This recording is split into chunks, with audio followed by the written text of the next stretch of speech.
What up, Solar fam? It's your host Ian of the Solar Podcast, the one, the only. Don't know why I'm counting on my fingers, but you know what I mean, boy. I'm joined again with Rich, the CEO of Solar Dex, one of my dearest friends, my compadres. Rich, how you feeling? How you doing? Doing pretty good. I'm doing pretty good. How are you today? Hey, we're living life on a Thursday. I know I'm really hungry. It's kind of late, but we're living, baby. We're living. High energy, high octane. That's what we do. That's what we love. That's what I'm talking about. So, Hype. yeah, I know we were talking earlier about updates, what we want to share with the community, what's going to be some pertinent information, what are people going to want to hear. So, I guess just to start everything out, I got a couple questions for you, but I just want to hear the latest updates that we have from Solar Dex come from the man himself, Richard. Thank you. Thank you. So yeah, most of you know we had Spaces Monday with Nautilus Chain, and it was kind of random ad hoc.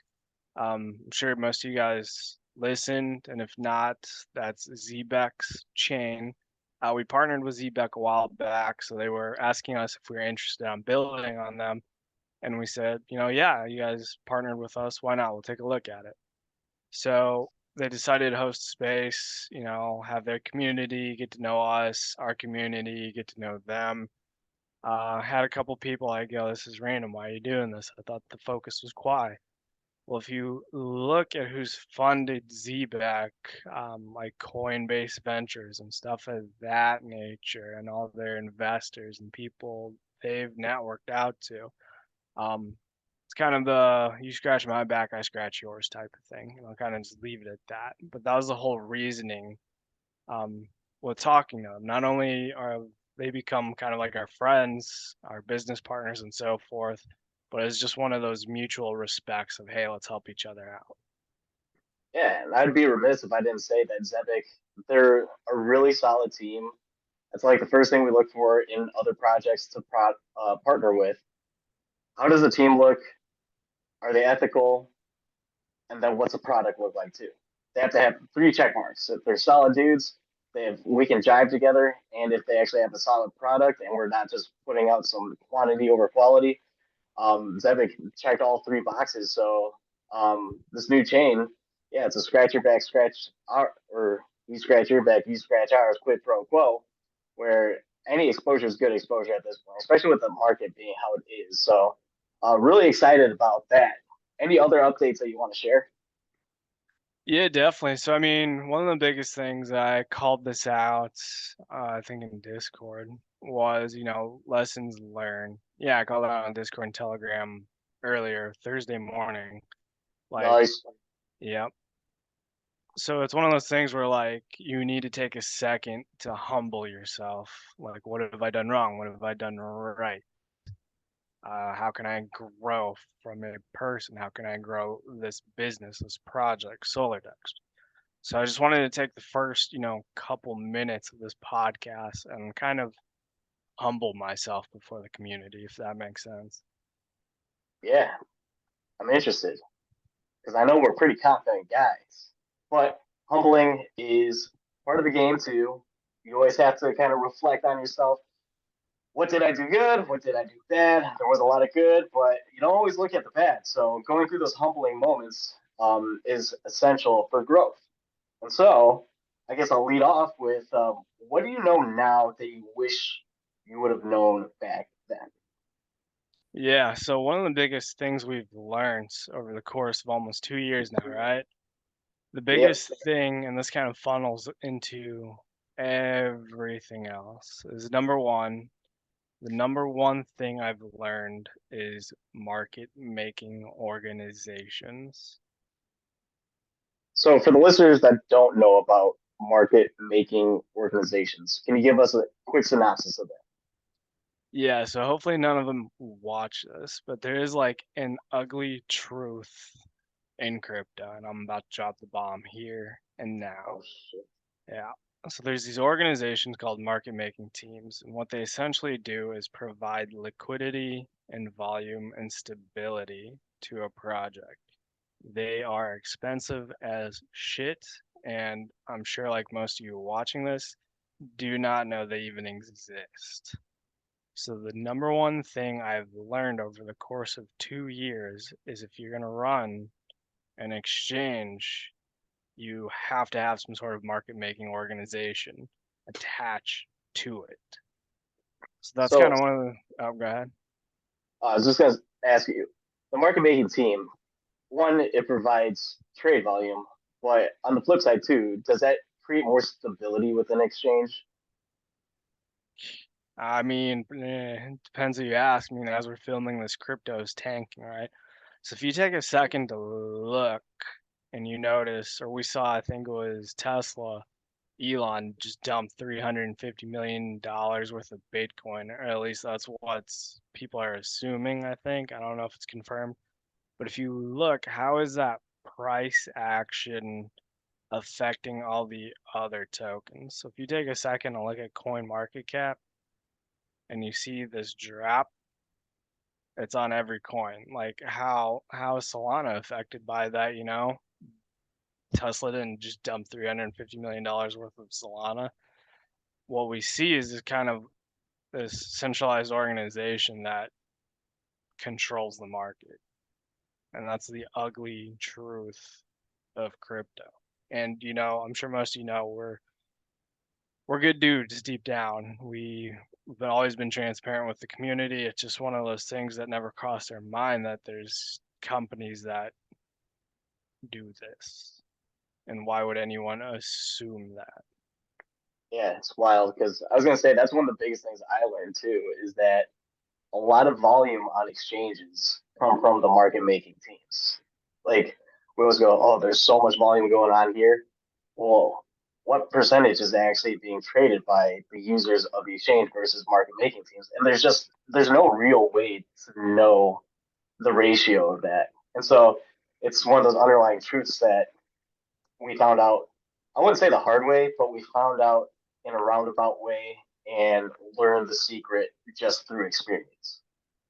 Yeah, I mean, it's one of those things where we never heard of it until we started talking to, top 10 centralized exchanges. Like, who's your market making team?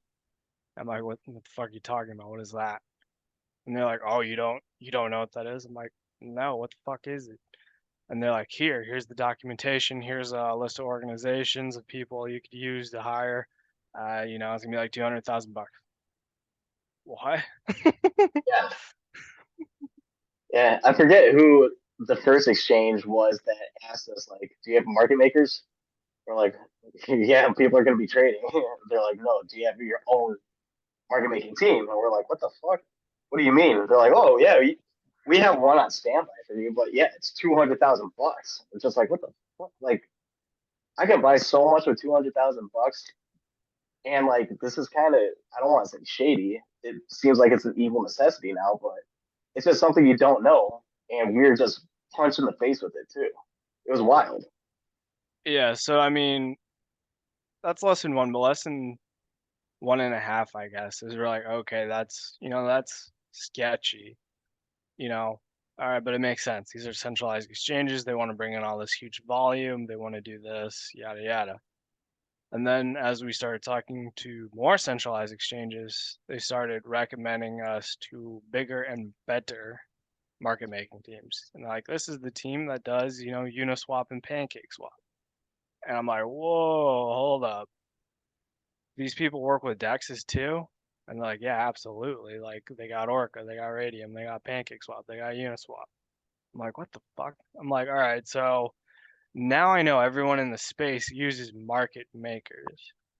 And I know you may be thinking, well, like, well, we don't want to use them, that's misleading in a sense. It is, but it isn't, because they're also controlling the LP from a team perspective. Like, if they were to, jeopardize the solar token, I'm going to rip them a new ass. Like, yo, what the fuck is this? Like, I'm gonna be super pissed. I can't say the same for other people that use their teams and set their guidelines and stuff of that nature. And of course, there's always, whales that come in, okay, fuck this, I'm done, and they sell and it tanks, and then the market making team kind of has to do damage control from there.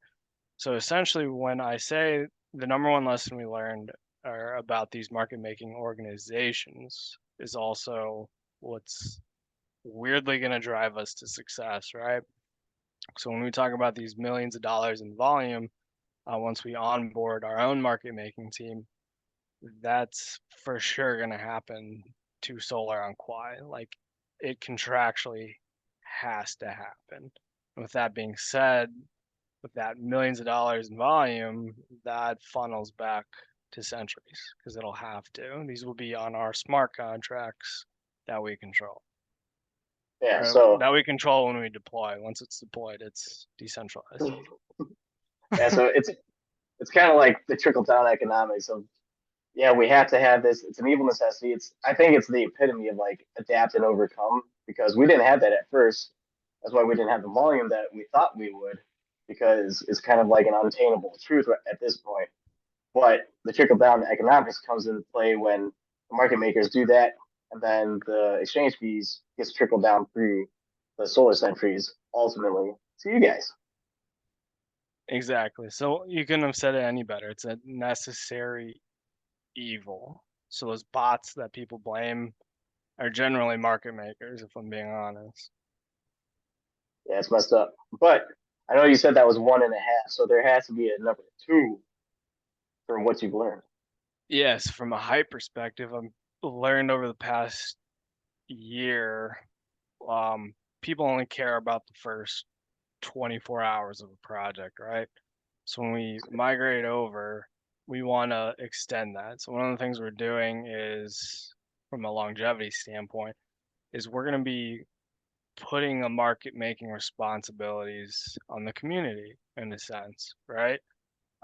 We want you to provide your own volume, your own liquidity, and from there you will get rewarded with solar tokens. Um, I guess that's a quick high level of lesson two. Lesson three is more utility for solar. Um, one of the things we talked about was supply and demand in one video, where you kind of like lock up solar. So solar going into V2 on Quai will actually just be like the native currency for this whole entire ecosystem. So one of the things we're exploring is, use Solar Wars mint for solar, trade centuries with solar, create and buy your own themes with solar, lock your solar for LP with farming, earn solar, onboard new users to solar, earn solar. Basically, we want solar to be the core focus of this migration with all this. Nothing's for sure, but all this projected positive analytics that will be coming to solar once we migrate. Yeah, which is going to be huge, and that's really the first mover's advantage going on to such a solid network like Fly. Like if you check it out, it's Oh, still oh, repping. I love it. This is my favorite hat, my favorite sweatshirt. But yeah, you're not extending wearing the a 20. sweatshirt. Yeah, it's my favorite. It's summertime. I'm not gonna wear a sweatshirt. I'm just gonna say that out loud for you. But yeah, extending that 24-hour period is gonna be huge too. And so that's when, yeah, like you said, we're we're gonna put a lot on the community, but not. I don't want to say rely, but it's going to be up to the community a lot of that responsibility for keeping that going.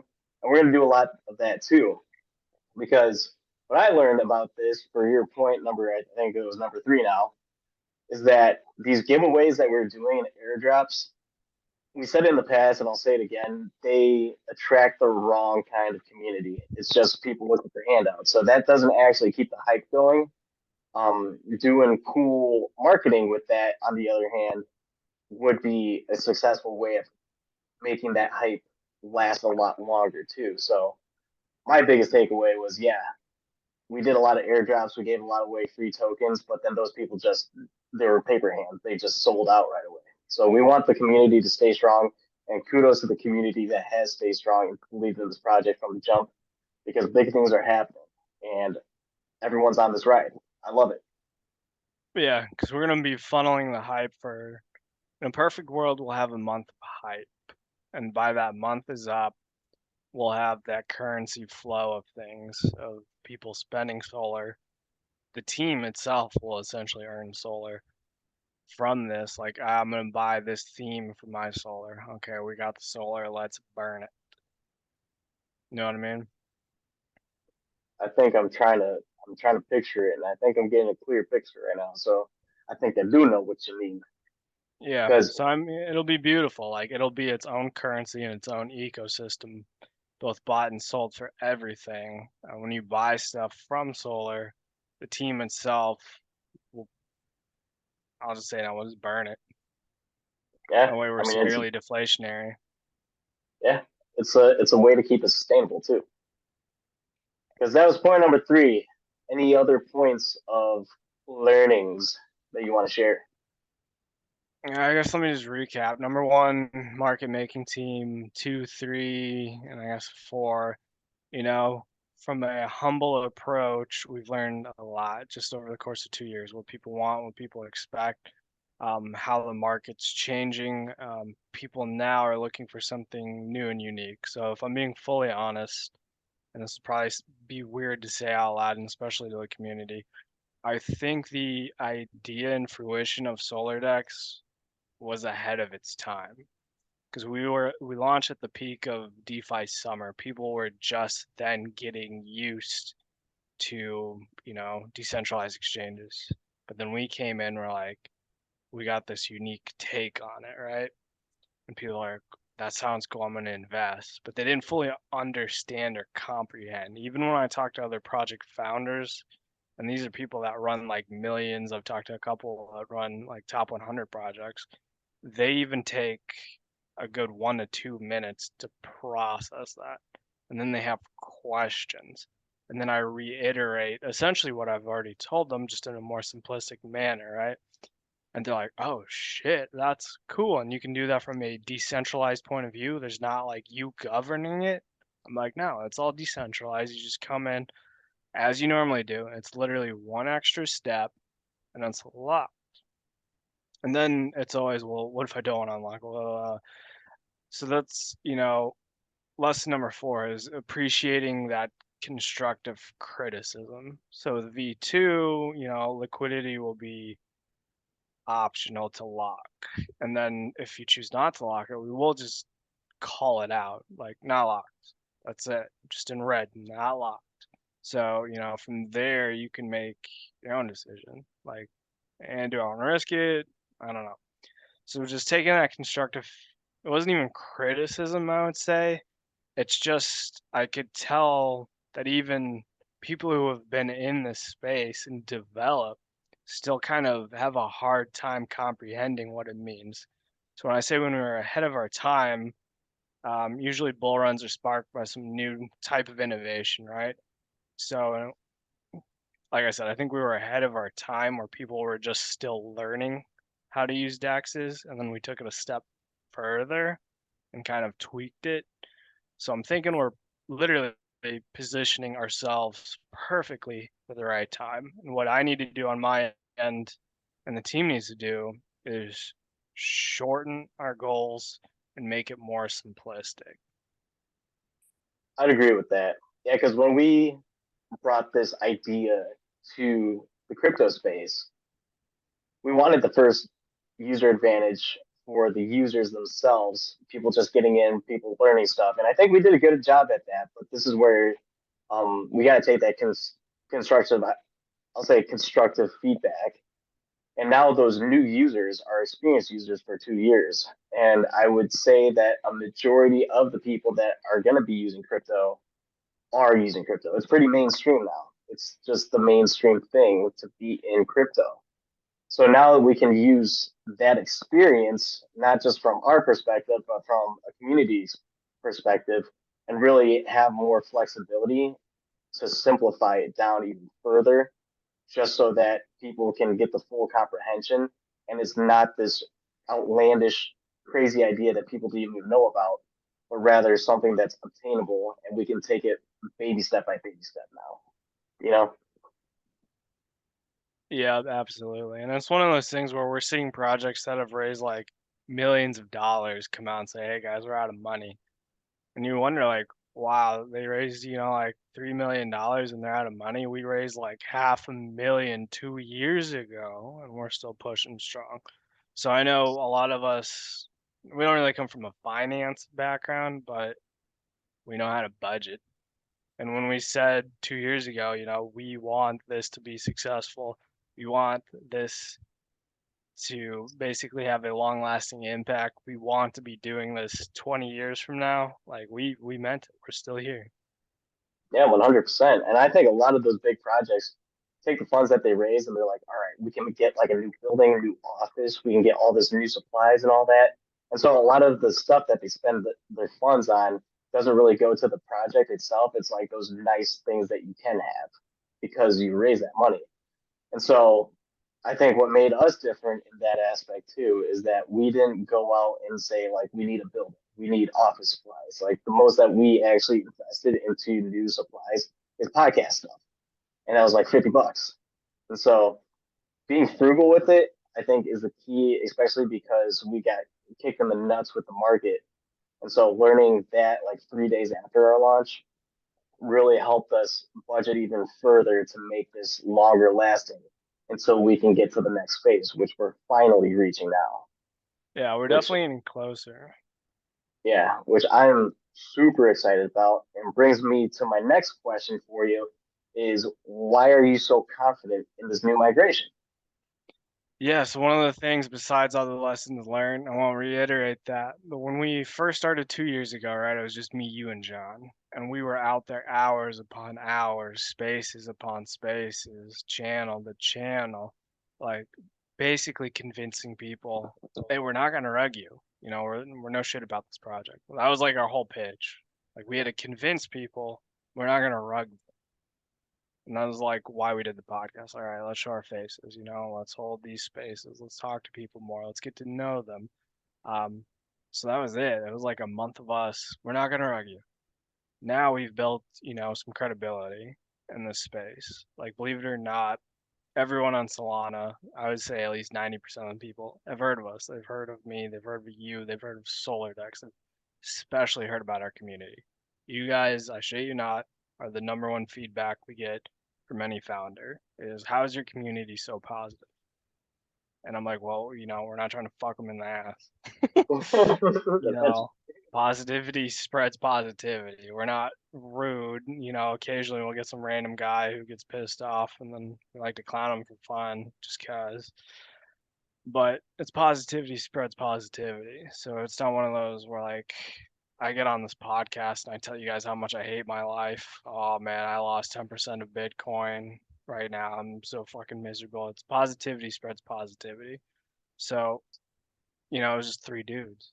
Now we have a whole community of backing us. We've been here 2 years. If we were gonna rug, we probably would have rugged you on day two. We're not gonna rug at all. I fully believe in Soul, and I believe I'll be able to retire off of it with my farming once we migrate. But what we've learned is this credibility is a good thing. We've talked to numerous launch pads, top tier launch pads, um, top tier investors, people want to buy over the counter.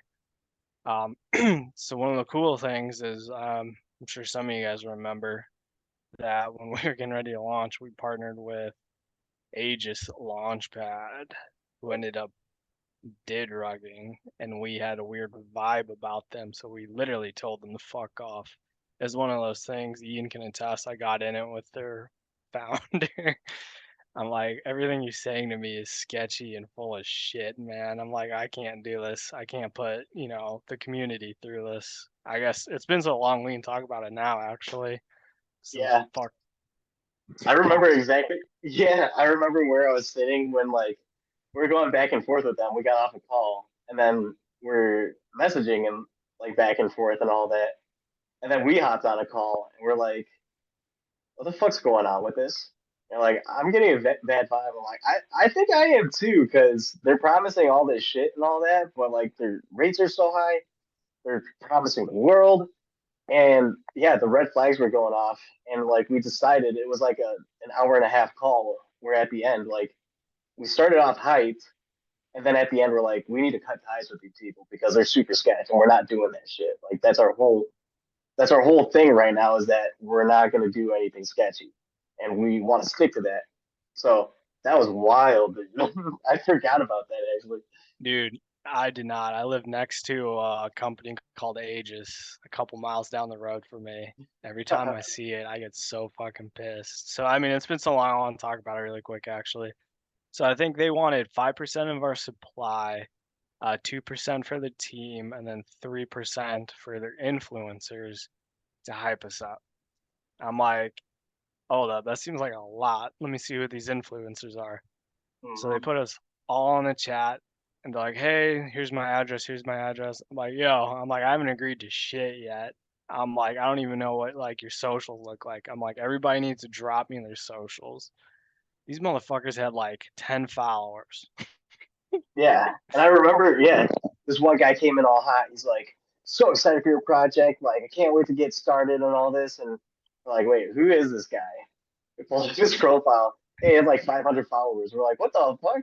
Who are you influencing? Your fucking grandma and her like bingo friends? Like, it was just nothing. It was Yeah, nothing.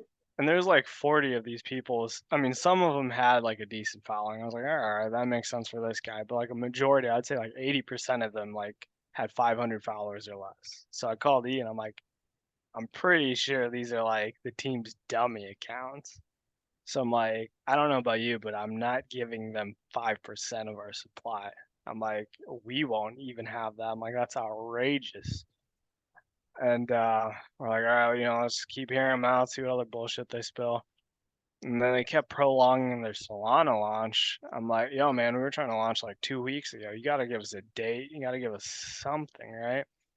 So they just said, oh, 2 weeks, 2 weeks. Why haven't you sent the funds to the influencers yet? I'm like, well, I'm one, we haven't agreed I'm sending shit to anybody. And two, I'm like, you guys have not even made like literal written statements of what's going on. I'm like, I'm about to pull out on this deal. And they're like, oh, why are you being sketchy? Just send them the tokens. And like I went off on that dude. I remember that. I'm like, yo, man, I'm like, you guys are a bunch of sketchy pieces of shit. I'm not doing business with you. Our reputation's on the line. We're done. We're done here. And that was Yeah, the end of that. I remember calling you after that too. I'm like, oh, what if they are legit? And they're like, they're not. I'm like, all right, I take your word for it. Because Yeah. they wanted like all that percentage of like the tokens, plus they wanted like 20% of the proceeds that we got at launch. And we're just like, hold up, you want all the supply and you want 20% of the proceeds raised? Like, that's just fun. Like, where do we come in? They're like, but Yeah. our influence.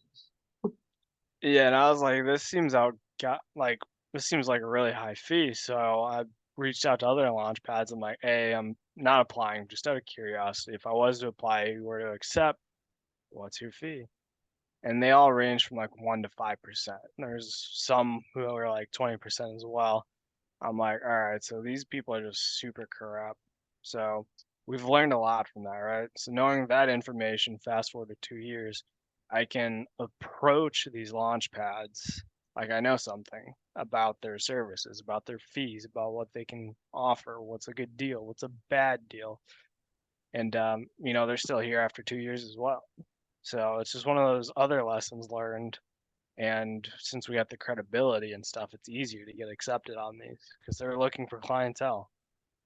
Yeah, and this bear market's kind of a blessing in disguise with that. Like, obviously, we're all hurting because crypto just hit the shitter, but at the same time, it weeded out all the projects that were just like, let's get a cash grab. It weeded out that, took out the noise, and now legit projects can talk to legit projects and have a legit conversation. It's never beating around the bush with anything. We're all here because we have the credibility and we're here to do business too.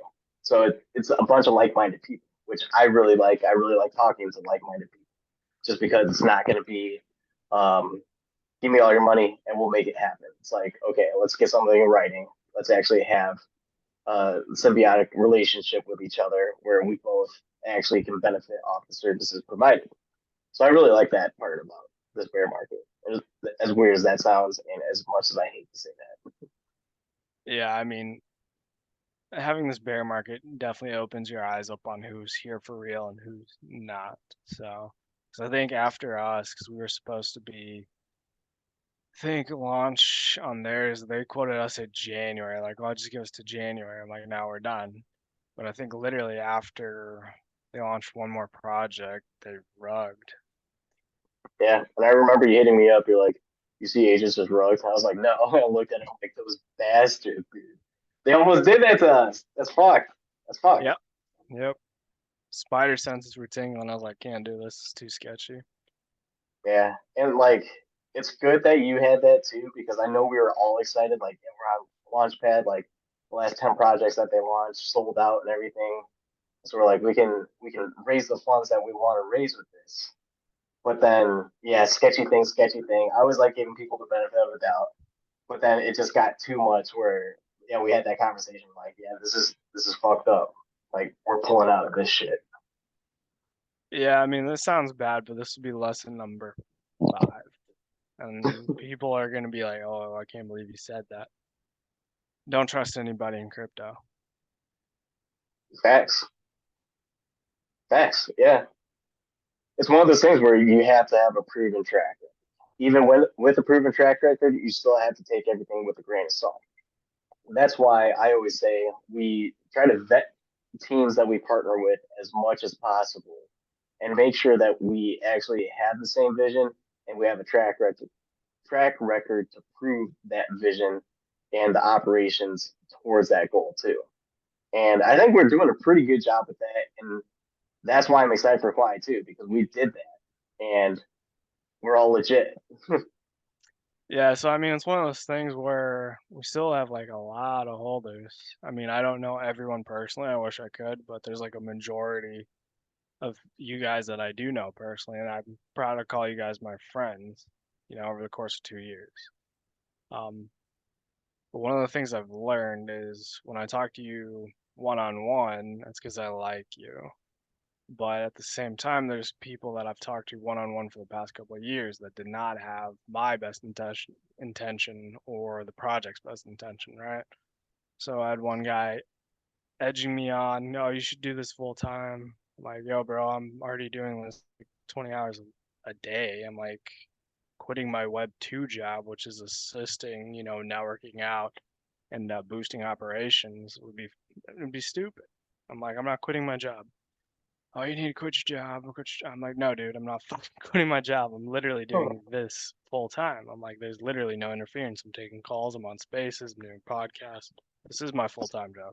I prioritize this over everything. And he's like, okay, that makes sense. I can respect that. Hey, can you do this for me? Hey, you know, I need help with this. And you have time for a call?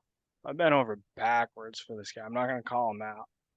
But then FTX happened. He blamed me personally, told me I was a piece of shit, and dumped. It's fucked up. Yeah, I'm I like, remember you talking about that too. yeah, I'm like, dude, I wasted so much time implementing your feedback, revamping the website, putting your suggestions. I'm like, I don't get it. So everything I do now is kind of with a cautious heart. Like, that's just how it is. Yeah, I mean, I think I speak for both of us when we say that we truly try to look for the good in people, and we always give people the benefit of the doubt. And it's just sketchy times with sketchy things happening.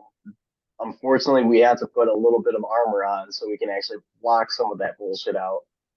And the folks that actually have good intentions, like it becomes apparent when you go through all the people that don't. And so I would say that's a huge learning to piggyback 5.5, if you want to call it, is that the experience that we have now dealing with the people that we have, we can easily sort out the people that have the good intentions and the people that have the bad intentions. And that comes with time, and it comes with time with those people too. It's not like a one time, like, oh, yeah, you're a good person, you're not. It's more of like over conversations, you can actually weed out bullshit and get out of that. But with legit conversations, we can continue those and be constructive with it too. Yeah, because I remember that one guy a while back, he kept fighting and stuff. And I'm like, dude, if you don't like the project, just sell. I promise you, it's only like $100 worth or less. Like, I'll buy that shit over the counter right now. Oh, fuck you, I have a huge bag. I'm done. Next thing you know, we have like a $20 sell, and the dude leaves. And I'm like, called it. Yeah, everyone's a keyboard warrior when they want something, and then yeah, call them out. It's not shit. It's not shit. It's no sweat. I mean, it's one of those things where like we're we run this project, we know each other better than anyone else in the community, right? And generally, if 99% of your community is content and happy, you're doing a good job. I've come to accept you cannot make everyone happy. This is a 24/7 global operation, different cultures, different backgrounds, different financial standpoints. And I guess this would be lesson number six that you're gonna piss people off. It just happens. Uh, it was one of those things where I took it personal at first. I was like, I gotta make this guy happy. I don't care what. I'm just gonna try to be a nice person. I'm just gonna do the right thing, try to make him happy, value his input, even though it's the dumbest shit I've ever heard. But I'll try to make him happy. And at the end of the day, I tried and tried, but these people were just not happy. I think it took maybe like 8 months, but I was like, I gotta accept. I can't make everyone happy. We're all different. And generally, if the majority is happy, that's good. That's good enough. Can we do better? Yeah. Are there areas of improvement? Yes. But if the majority is content, then you're doing a good job. And that's what I had to keep telling myself. I think we had one instance where a guy wasn't even a holder, but he was just starting shit with the mod team. And I was like, wow, this is, disrespectful. So I got you and John. I'm like, all right, let's clown, let's clown this dude's ass. So we just hopped on him, and he left within like 10 minutes. Oh, fuck, what's that guy's name? He's in the Solana Cash chat. The dude like fuds like nonstop, and then came in trying to blame us for it. I'm like, yo, dude, we're getting fucked too. They said they were gonna list on us. We invested in them as well. We're still waiting. Um, but yeah, we just hopped on his ass. Like people tend to forget, like we know each other. We got each other's backs. At the end of the day, that's how it should be for like a core founding team. Like if you fuck with one of the mods, you're fucking with us personally. Fucking with us, one of us personally, then we're all coming at you. Like I say that in a respectful sense. Like generally, if there's one person fudding against a team, the team is gonna have each other's backs. 100%. I'm trying to remember that guy's name because yeah, all of a sudden my phone's getting blown up. Like, hey, we got this piece of shit. He's flooding in our chat. Go check out Solana Cash now. And we're like, all right, let's fucking go. It's go time. Because we're the kind of guys that we'll give you the shirt off our back. Like, I will pride myself saying, or I pride myself, and I will say that we are legitimate, nice guys. And that's not a brag. That's not being cocky. It's just one of those traits that if you want someone to know that you're a nice guy, you exude niceness, you exude legitimacy, and you just want to be a kind person. I pride myself in being kind of a kind person. But at the same time, I take a lot of people in and try to make them into my circle, and it's like family. Like if one of us gets fucked with, or one of our mods get fucked with, and one of the people in our organizations, hell, one of our good community members, or just a community member in general. Like if you mess with one of us, like we all are the Solar fam, so we all have your back too, and that's how it should be. Yeah, 100%. I mean, it's one of those things, like you said, we are nice people, but at the end of the day, we're also, I don't even know how to say this without coming off weird. You, you don't fuck with us. Yeah, that kind of sounds weird coming off, but I think we know what you mean too. Yeah, you don't. I'm trying to find a way to say it too, and I can't. Yeah, you I don't know fuck with that's us. like literally don't fuck with us, don't fuck with the team, and don't fuck with the community. It's that simple. Like you can hate on just me. I've dealt with that shit my whole life. Frankly, I don't give a fuck if you hate me. But don't bring other people involved in it. Like we literally had some guy just blasting the mod team. I'm like, yo, man, I'm gonna take care of this ASAP. So one of those things I take pride in is I'm extremely quick-witted. Like you say something smart to me, I'm gonna say something smarter, smarter. Yeah. And I can just I live for that shit. I can go back and forth with anybody. I enjoy it so fucking much. It gets to a I love point it. though where I say like some weird, bizarre, crude, fucked up shit, and the person's like, "I'm done. I'm done. I can't keep up." I can attest to that. Yeah, I love a good roast. It's a lot of fun. But to put it in a more kind way, as I said, I'm a kind man. I would say it's more like the servant leadership. Like we wouldn't ask someone to do something that we wouldn't do, but at the same time, we pride ourselves in building an organization from the ground up. So we are that foundation. We are that structure that holds things up. So if you are attacking one of our teammates and one of our team members, as the founders, as the this foundation that holds everything up, yeah, we have our team's back. Like we have to. And it's not even just out of obligation. It's because we know the mods personally. We know our team members personally. Everyone's really solid. I'm proud to call them my friends. And you don't do that to someone's friends. And if you're a true friend, you have your friends back. So that's where we're coming 100%, man. Because we've worked with Mudasar for 2 years now. from. And which is wild. A crypto gamer, Dave, you're the man. Love Yeah, I'd do anything for those guys. I've never met them in person, but like you said, I would give them the shirt off my back if they needed it. Hell yeah. It's how it should be. And that's what we've learned in this experience as well. Because we And I know brought we brought Roy on a year ago, and he got, I still remember it. He got hyped when that dude was grilling us over Solana Cash, but he took it way too far. yeah, we had to tell him, hey man, you gotta chill. Like I was like, you can't say any of that stuff. I'm like, I'm gonna And delete those messages, not as a disrespect, but we can't have people joining and seeing that. I'm just gonna go ahead and remove the message you sent. But I was like, damn, dude, it's good to see like you're acclimating well to this. I'm like, just know I appreciate you, but let's be somewhat conscientious of what we say. yeah, I'm like, there's a there's a line out there, and it's pretty far out there. And he still took like 5 steps over it. Yeah, I I was like, remember didn't we hop on a call with them and we're like, hey man, like we appreciate the support and everything, but like we gotta dial it back a little yeah, I because was like this like you guy said, might out shit talk me. I'm like, he took it to level and kudos to him for being able to go there. But like I said, positivity draws positivity. We don't want something like that to be in a negative light. We want to keep it positive. yeah, 'cause I mean, I have people sometimes say like what I'm thinking, and I'm just like, I didn't say that, man. Yeah, that's when we go. That's our community. Yeah, I was a community member. I mean, it'd look bad if I said that, but I did not say that.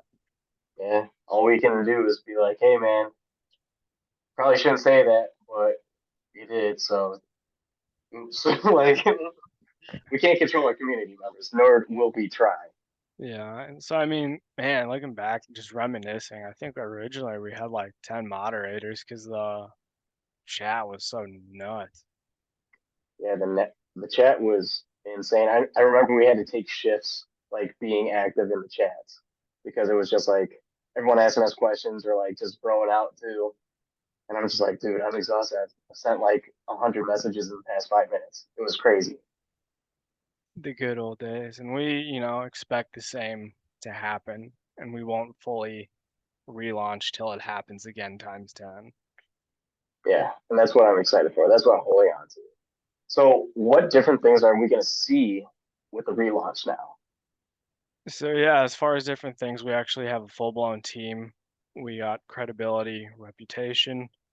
We got market making organizations. We got launchpad partners. We've already got all the sexes. Centralized exchanges lined Uh, up. So plus we got network support as well, right? And so even they called it out on the Quiet Spaces that we will most likely be the first project in their ecosystem page just because we've been talking to them. One little thing, we've had the same like 20 people who are always here. They always show up every single day. They like, comment, shill, they're active. They ask me how I'm doing. I take that shit personally. So I recently created a chat where I brought these people in like as a thank you. And if you feel like I didn't include you, let me know and then we can talk. And then, you know, if you really have, then I'll add you. But if you haven't, then I'm sorry. But if you haven't, I'm sorry. But yeah, so we're hooking them up if they want with, solar t-shirts, a custom NFT that'll be deployed on Quai. We got the solar artist in there who's been doing the manga, which we'll pick back up right when we migrate. Um, he's gonna be doing all these custom PFPs for these people. Yeah, it's gonna be sick. And he's such a good artist. I'll hype him up to the end of the earth. I'm excited to see what these PFPs look like. It should look like whatever the hell you want it to look like. That's what I'm paying them for. Nice. That's what I like to hear. Now it's on the community. I can't wait to see what kind of ideas you guys got. Yeah, as I was looking at the sheet earlier, because I added two of the Quai members to the chat. I was like, hey man, as you guys know, we're gonna do Solar Wars on Quai. I'm doing a little something special for the active community members. Told them about it. Like, would you be interested in your own custom NFT on Quai? And like, dude, absolutely. So they're in the chat too. And Yeah, one of them was like, hold on, let me look at it. It was funny. He put like "I love Solar Dex" for the notes, and I'm like, "You want that on the NFT, or are you just being nice?" He's like, "Man, I was just being nice." he's just gonna get big black letters. I love Solar Dex. Yeah, it might just be his NFT. I heart Solar Dex to have my face in the background. Just a county team, just like. Dude, I kind of want you, me, and John as a profile picture, but like with the Ginyu Force poses, and just like have that. Just like, Man, Dragon Ball Z is where it's at. I love it, man. I literally just live by Goku sayings, and that's Vegeta. Kakarot! Kakaroto. Saiyajin! Oh, I'm about to go down a rabbit. Yeah, I'm hype. I'm about to do some pull-ups after this. I guess that's lesson number 8. Focus on yourself. Because if you can't take care of yourself, how can you expect to take care of anyone else? So when I started this, I was not the healthiest human being alive, right? Fast forward to now and my journey in the past 6 months of trying to get healthy, I've had a lot of clarity. And this is where I kind of wanted to do this video is lessons learned. Like, I'm not perfect. I hope I don't give off the impression that I think I am. I like to try to stay as humble as humanly possible. And there's times where I fuck up, but I try to learn from those fuck ups and do better. So this is where this recording's for the community, but also kind of for myself. It's like a self healing therapy session, if you will. Or once we migrate, once we relaunch, I can watch this and go, yes,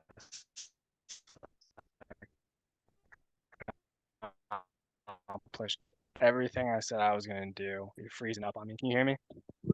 Yeah, I was gonna say I was gonna take a screenshot of your face because you're like in the Dude, your middle of face was the like that too. I was like, what? I can't even concentrate. word. But yeah, I mean, it's one of those things where if you don't set time aside for mental clarity, spiritual clarity, physical clarity, you're not setting yourself up for success. Because I do want solar to moon. I want it to moon fucking hard. When it does, do I really want to be an unhealthy millionaire? No. My fat ass getting in a Lambo. Hell no. Yeah, it's like one of those things too. Like you have to treat yourself as your own business. Like, do you want your business to look like you're just getting by, that you don't take care of it, you don't you don't do anything to actually exude confidence with your product, which is yourself? No, you want to be able to take care of your body. You want to be able to set yourself up for success, for not only physically but mentally too. If you can push yourself, like you just did a hard cut, you lost what, like 60 pounds? Yeah. Yeah, if you can do that, damn it, you can do fucking anything. Like if you apply that same mentality of like I'm gonna lose this fucking weight and get myself healthy, if you apply that to anything you do, the sky's the limit right there. It's just a mental clarity, like you said, as well. Plus physical abilities. I love fucking being able to lift heavy shit.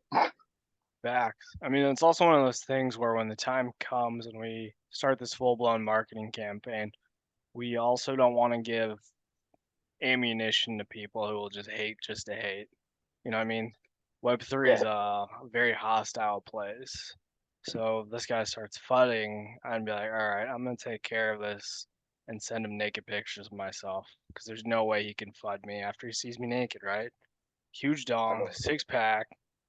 What's he gonna say?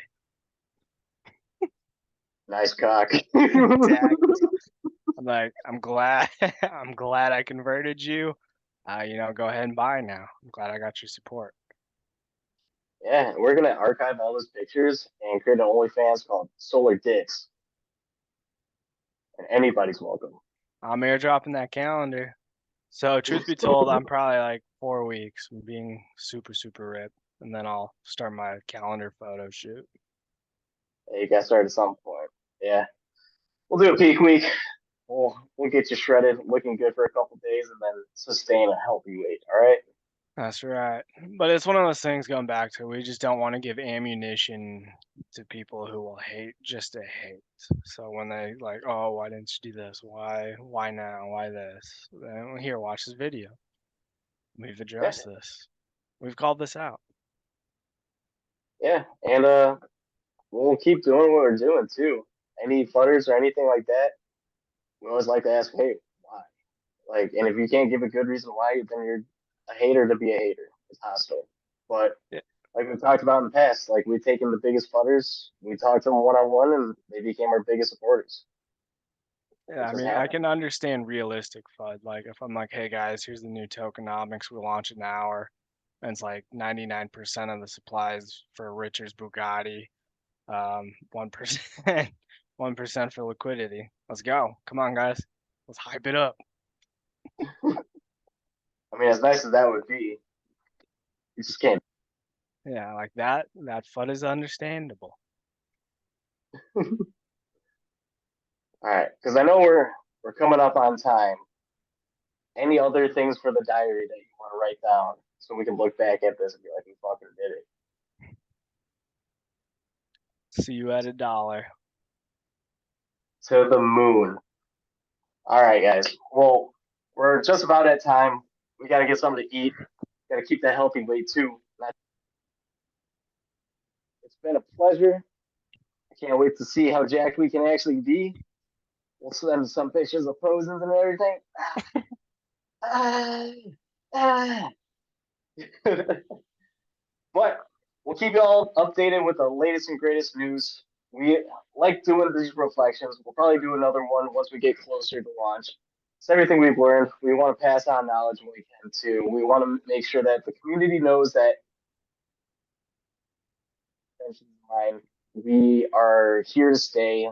Like Rick said, we want to retire off this. We want to be here in 20 years. So that's our goal. We want to keep producing what you want in a way that's sustainable to keep Solar Dex in the forefront of everyone's mind too. With that being said, we appreciate you tuning in.